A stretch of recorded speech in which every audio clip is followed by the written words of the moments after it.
Assalamualaikum warahmatullahi wabarakatuh. Halo para pendengar dan pemirsa, selamat datang kembali di podcast Rasul Story.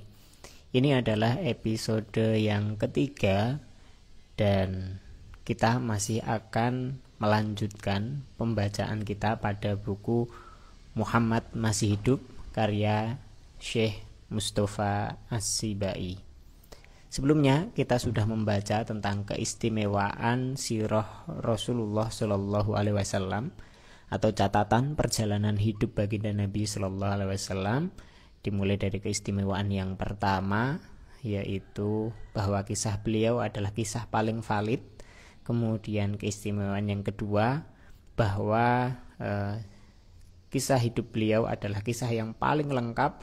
Tidak ada satu fase pun daripada kehidupan Nabi melainkan itu tercatat. Kemudian yang ketiga adalah tentang betapa Nabi Shallallahu Alaihi Wasallam dalam sirahnya, dalam catatan perjalanan hidupnya, itu memang digambarkan sebagai sosok manusia yang dimuliakan dengan risalah, tidak dilebih-lebihkan daripada itu, tidak menjadi seseorang yang didewa-dewakan atau dianggap menjadi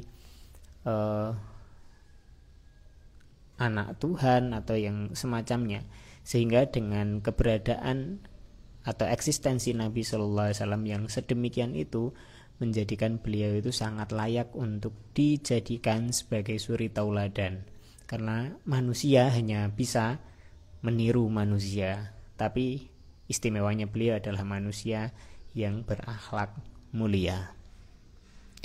Kemudian baik, kita langsung saja ya untuk membacakan bagian keempat. Bismillahirrahmanirrahim. Keempat, biografi Rasulullah Shallallahu Alaihi Wasallam mencakup semua aspek humanis dari manusia. Biografi tersebut antara lain mengenalkan kepada kita sosok Muhammad sebagai pemuda yang terpercaya dan jujur sebelum Allah memuliakannya dengan risalah kenabian. Menuturkan kisah Rasulullah Shallallahu Alaihi Wasallam sebagai penyeru ke jalan Allah yang mencari sarana yang relevan agar dakwahnya diterima, di mana beliau mencurahkan segenap kemampuan dan jerih payahnya untuk menyampaikan risalah. Mengisahkan perannya sebagai kepala negara yang harus merumuskan perundangan pemerintahan yang kuat dan melindungi negaranya dengan penuh kewaspadaan, keikhlasan dan kejujuran agar bisa mencapai kesejahteraan. Menceritakan kepada kita riwayat Rasulullah sebagai seorang suami dan seorang ayah yang penuh kasih sayang, santun dalam bergaul, dan mampu membedakan dengan cermat antara hak-hak dan kewajiban-kewajiban bagi masing-masing suami, istri, dan anak-anak. Menceritakan kepada kita riwayat Rasulullah sebagai seorang pendidik dan pemberi petunjuk yang memberi pendidikan kepada para sahabatnya. Pendidikan keteladanan Rasul yang bisa ditiru oleh para sahabatnya dari aspek jiwa maupun pribadinya, di mana bisa mendorong mereka berusaha untuk mengikutinya dalam urusan-urusan yang kecil atau besar sekalipun. Menuturkan kepada kita riwayat seorang Rasul yang bersifat siddiq, sesuai antara ucapan dan tindakannya, yang melaksanakan kewajiban-kewajiban dalam hubungan persahabatan dan yang memelihara komitmen dan etikanya. Semua itu mampu membuat sahabat-sahabatnya mencintai beliau, seperti halnya mereka mencintai dirinya sendiri, bahkan melebihi cintanya kepada keluarga dan kerabatnya. Mengisahkan kepada kita riwayat beliau Shallallahu Alaihi Wasallam sebagai seorang kesatria yang pemberani, komandan perang yang tangguh, politikus yang cemerlang, tetangga yang bisa dipercaya, dan manusia yang selalu menepati janjinya. Ringkasnya bahwa biografi Rasulullah SAW sungguh telah memuat semua aspek kemanusiaan dalam masyarakat. Semua itu bisa dijadikan panutan yang baik bagi setiap dai, setiap pemimpin, setiap ayah, setiap suami, setiap sahabat, setiap pendidik, setiap politikus, setiap kepala negara, dan bagi siapa saja. Rasanya belum pernah kita menjumpai sebegitu, atau setidaknya mendekati lengkap catatan sejarah dari biografi rasul-rasul terdahulu, para pendiri agama dan falsafah, baik masa silam ataupun sekarang. Misalnya, Musa alaihissalam hanya digambarkan sebagai sosok pemimpin yang membebaskan umatnya dari penyembahan kepada Fir'aun dan menjelaskan aturan-aturan dan dasar-dasar ketuhanan yang sesuai hanya bagi mereka. Namun, kita tidak menemukan dalam biografinya sebuah panutan yang bisa dipedomani oleh para ahli perang, pendidik, politikus, kepala negara, ayah, atau suami. Sementara Isa alaihissalam digambarkan sebagai seorang penyeru yang zuhud, yang meninggalkan kesenangan duniawi. Dia tidak memiliki harta benda, rumah, perhiasan, akan tetapi dalam biografinya yang ada di tangan para pemeluk agama Nasrani, tidak dituturkan dia sebagai seorang panglima perang, tidak sebagai kepala negara, ayah, ataupun suami, karena beliau belum menikah, tidak pula sebagai pembuat undang-undang. Sangat berbeda dengan apa yang terangkum dalam biografi Muhammad Sallallahu Alaihi Wasallam. Sama halnya dengan biografi Buddha, Konfusius, Aristoteles, Plato, Napoleon, dan para tokoh bersejarah lainnya. Mereka semua tidak layak untuk menjadi teladan, kecuali, kalaupun pantas, hanya dalam satu segi saja yang membuat mereka dikenal atau menonjol. Baiklah para pendengar dan para pemirsa, dalam keistimewaan yang keempat ini, rasanya adalah penjabaran lebih luas daripada keistimewaan yang ketiga. Kalau kita membandingkan, di keistimewaan yang ketiga adalah menyebutkan tentang bagaimana Nabi Muhammad SAW itu tidak keluar dari sifat-sifat kemanusiaan beliau sehingga beliau layak untuk diteladani. Karena tidak mungkin seorang manusia meneladani malaikat. Tidak mungkin juga seorang manusia meneladani makhluk-makhluk yang lain. Yang bisa diteladani oleh manusia secara sempurna hanyalah seorang manusia. Dan perjalanan hidup Nabi Muhammad SAW menggambarkan betul bagaimana seorang manusia itu.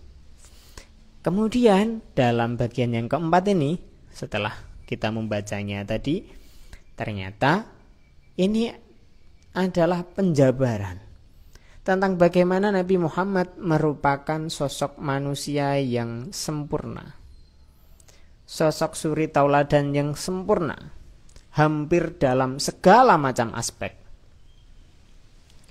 Kalau kita mencari tokoh-tokoh yang baik, tokoh-tokoh yang bisa diteladani, tokoh-tokoh yang menginspirasi, tentu kita akan mendapatkan banyak hal. Ya, kita mendapatkan pelajaran dari kisah Nabi, ya, mulai dari Nabi Adam, Nabi Nuh, Nabi Ibrahim, Nabi Musa, Nabi Isa, dan nabi-nabi yang lain, maupun tokoh-tokoh yang lain dalam sejarah. Kita akan selalu bisa mengambil satu atau 2 atau 3 pelajaran, tapi yang bisa kita teladani tidak lebih dari hanya 1 atau 2 segi saja, atau hanya kebaikan yang sifatnya universal saja. Nah, ini yang membedakan, yang menjadikan Rasulullah SAW adalah istimewa.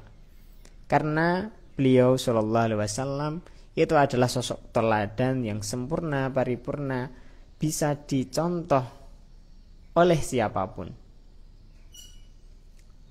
Misalkan, ya bukan bermaksud untuk menambahkan karena tadi sudah dibacakan secara lengkap ya. Saya hanya merangkumkan saja. Misalkan kita sebagai seorang laki-laki, kadang kita adalah seorang anak. Bagaimana seorang anak bersikap kepada orang yang lebih tua, bersikap kepada orang tua? Dalam sejarahnya Nabi Muhammad disebutkan, walaupun tentu kita melihat bahwa Nabi SAW itu beliau terlahir yatim, ya terlahir yatim, tapi beliau punya ibu ketika itu. Ya, kemudian ketika beliau ditinggal wafat oleh ibunya, beliau juga diasuh oleh kakeknya, beliau juga diasuh oleh pamannya, dan seterusnya dan seterusnya, sehingga kita bisa mengambil pelajaran ketika kita menjadi seorang anak, bagaimana seharusnya kita bersikap kepada orang tua kita, dan juga bagaimana kita bersikap kepada orang yang lebih tua, yang mungkin salah satu fungsinya adalah pengganti daripada orang tua kita. Kemudian ketika sudah menjadi seorang pemuda, bagaimana seharusnya menjadi seorang pemuda? Dalam perjalanan hidup Nabi juga dikisahkan, dan kita bisa menteladani itu. Ketika semakin dewasa kemudian menikah, menjadi seorang suami, bagaimana caranya menjadi seorang suami? Ada kisah keteladanannya dari Nabi. Ketika kemudian menjadi seorang ayah, bagaimana kisah keteladanannya? Ada dalam sosok Nabi dan dikisahkan juga. Kemudian bagaimana ketika kita menjadi seorang hidup di dalam suatu komunitas, suatu masyarakat, bagaimana kita berinteraksi dengan orang di sekitar kita, dengan tetangga dan dengan yang lain, dikisahkan juga. Disebutkan pula tuntunannya oleh Nabi SAW. Ya. Kemudian ketika kita menjadi seorang yang profesional dalam bekerja, bagaimana kita menjalani pekerjaan kita, disebutkan juga oleh Nabi, diberikan pula tuntunannya oleh Nabi SAW. Ya. Bahkan ketika beliau SAW hidup, beliau itu adalah seorang pengajar, seorang sahabat, seorang pedagang. Beliau juga adalah seorang kepala negara. Beliau adalah juga seorang politikus. Beliau juga adalah lengkap. Ya, banyak daripada segi-segi kehidupan manusia yang itu bisa diteladani. Sehingga ketika seseorang, apapun profesinya, ya, apapun latar belakangnya, apapun posisinya di dalam sosial, dia bisa mencari keteladanannya pada Nabi Shallallahu Alaihi Wasallam. Maka sudah betullah ketika Allah Subhanahu Wa Taala berfirman, laqad kana lakum fi Rasulillahi uswatun hasanah. Sungguh telah ada pada diri Rasulullah SAW itu ada suri tauladan yang baik bagimu. Siapapun kamu, apapun posisimu, kamu akan menemukan suri tauladannya ada pada baginda Nabi Shallallahu Alaihi Wasallam, yang itu tidak ada pada orang lain. Bukan karena orang lain itu buruk, bukan, tapi kisah-kisah yang datang kepada kita tidak sesempurna kisah Nabi Shallallahu Alaihi Wasallam, dan mungkin itulah cara Allah Subhanahu Wa Taala mengistimewakan beliau dibandingkan yang lainnya. Baik, masih ada satu keistimewaan lagi, tapi rasanya video ini sudah cukup panjang. Kita akan melanjutkan keistimewaan yang kelima dan merupakan keistimewaan yang terakhir pada episode berikutnya. Semoga bermanfaat. Jangan lupa tetap stay tune di podcast Rasul Story. Dan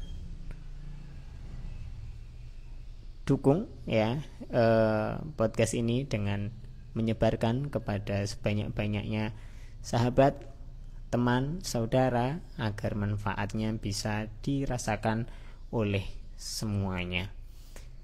Demikian dari saya mohon pamit. Assalamualaikum warahmatullahi wabarakatuh.